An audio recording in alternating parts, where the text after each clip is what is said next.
जय जगन्नाथ नमस्कार भाई और भौणी मैंने स्वागत करुच्ची आ एक नुआ भिडियो आशा करुच्ची प्रभु जगन्नाथ कृपारू समस्ते भलरे थिबे। देखंतु ओडिशा चाषी भाई माने निज जमीर खजना पाउती भरवा को बहुत असुविधार सम्मुखीन होउचंती। आरआई ऑफिस किंबा तहसील ऑफिस को गले मध्य ठीक समय सेमानकर काम हो पारुनी। आज मु कहबी किपरि आपण माने घरे बसी निज जमीर खजना पाउती बा लैंड रेवेन्यू पेमेंट करी रसीद बाहर करि परिबे।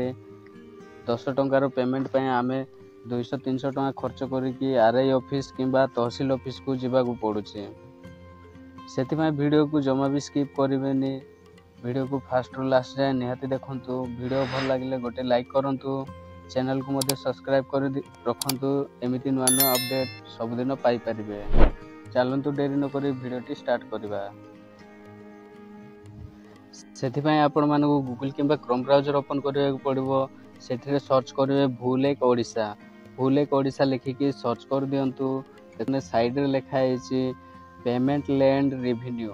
पेमेंट लैंड रेवेन्यू लिखा हैछि तो आपण माने एई ऊपर क्लिक करिवे। पेमेंट लैंड रेवेन्यू ऊपर क्लिक करंतु। क्लिक कर साला पर संग माने देखंतु ए भलिया किछि इंटरफेस टी बाहरिबो। तो तापरे आपण माने कोन करिवे ना ऊपर जो सबुटु प्रथम लिखा है पे लैंड रेवेन्यू ए ऊपर आपण माने क्लिक करिवे। तापला पर देखंतु ए भलिया किछि इंटरफेस बाहरिबो। ई पाउती ऑनलाइन लैंड रेवेन्यू पेमेंट लिखा है। तापर तळको स्क्रॉल करके देखंतु ए भलिया किछि इंटरफेस टी बाहरिबो। तो प्रथमे आपण माने कोन करिवे ना फाइनेंशियल ईयर टी को एटी सिलेक्ट करनेबे। फाइनेंशियल ईयर सिलेक्ट कर सारला पर संग माने ता साइड रे सिलेक्ट डिस्ट्रिक्ट लिखा है। डिस्ट्रिक्ट ऊपर आपण माने निजर डिस्ट्रिक्ट को सिलेक्ट करनेबे। तापर तहसील आपनकर कोटा सेटा को एटी सिलेक्ट करनेबे। तापर आपनकर विलेज टा को एटी सिलेक्ट करनेबे। चलंतु मु फटाफट करि नउछि। तापर कोन करिवे ना देखंतु संग माने आपनकर जो जमी अछि तार खाता नंबर टी एटी एंटर करनेबे।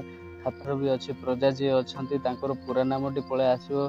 सब डिटेल्स रे एटी पळे आसीबो। तापर तळको स्क्रॉल करिके देखिबे एटी तांकर टोटली अमाउंट होछि 3 टंका आसुछि, जहा कि 3 टंका तार टोटली अमाउंट। सांग माने 3 टंका अमाउंट को डिपॉजिट करबा पय आपण माने जदि आरआई ऑफिस किबा तहसील ऑफिस को जिबे तो आपण मान को नियाती भाबरे 200 रु 300 कि 500 टंका खर्च हो जिवो। तो निजे घरे बसी के एई भली भाबरे आपण माने करि परिबे। तापर देखंतु कोन करिवे ना एंटर कैप्चा लिखा हैछि। तो एठी कैप्चा टी को एठी फिल अप कर नेबे। ए जो कैप्चा टी आछि ए कैप्चा टी को एठी फिल अप कर नेबे। तापर आपण माने प्रोसीड ऊपर क्लिक कर देबे।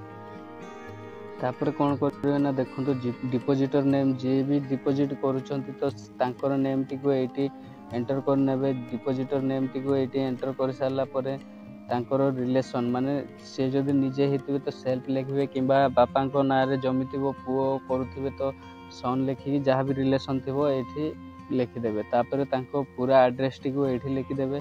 तापर तांकर पिन कोड टी एठी लिखि नेबे।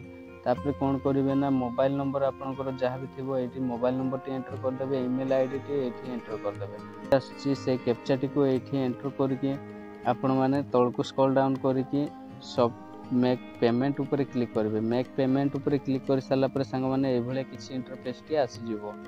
तापर देखंतु ए भलिया किछि इंटरफेस आसीबो। तो आपण माने कोन करिवे ना यस ऊपर क्लिक करनेबे। स्क्रॉल डाउन करिवे। तापर आपनकर फुल डिटेल्स टी एठी पळे आसीबो। तापर तळको स्क्रॉल डाउन करके आपण माने कोन करिवे ना नेक्स्ट ऊपर आपण माने क्लिक करनेबे। तापर देखंतु पेमेंट करबा पय बहुत गुडा ऑप्शन अछि, जहा कि नेट बैंकिंग अछि, यूपीआई अछि, डेबिट कार्ड अछि, वॉलेट रु आपण माने चाहिले करि परिबे। नेफ्ट आरटीजीएस जहा भी आपनकर अछि तो करि परिबे। आमे आज कोन करबा ना यूपीआई रु आमे पेमेंट करबा। यूपीआई ऊपर सिलेक्ट करनेबे। यूपीआई एपटे साइड रे जो अछि बैंक ऑफ बरोडा किंबा इंडियन बैंक बिल्डेक्स ऊपर क्लिक करिवे किंबा एसबीआई पेमेंट गेटवे ऊपर आपण माने क्लिक करिवे। तापर देखंतु संग माने एटी टर्म एंड कंडीशन आछि। तो आपण माने ए टर्म एंड कंडीशन ऊपर टिक मार्क लगै कि ता तळको कैप्चा टी एठी एंटर करनेबे। कैप्चा एंटर कर सारला पर संग माने प्रोसीड टू पेमेंट ऊपर आपण माने क्लिक करनेबे।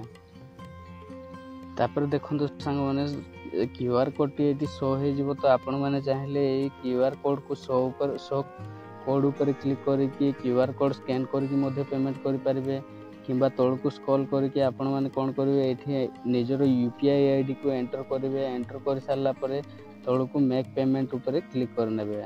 मेक पेमेंट उपरे क्लिक कर सारा पर सांग मैंने आपंकर यूपीआई आईडी को गोटे नोटिफिकेशन पळे आसो। तो आपण मैंने यूपीआई आईडी फोन पे ओपन करके आपण मैंने पेमेंट करदे।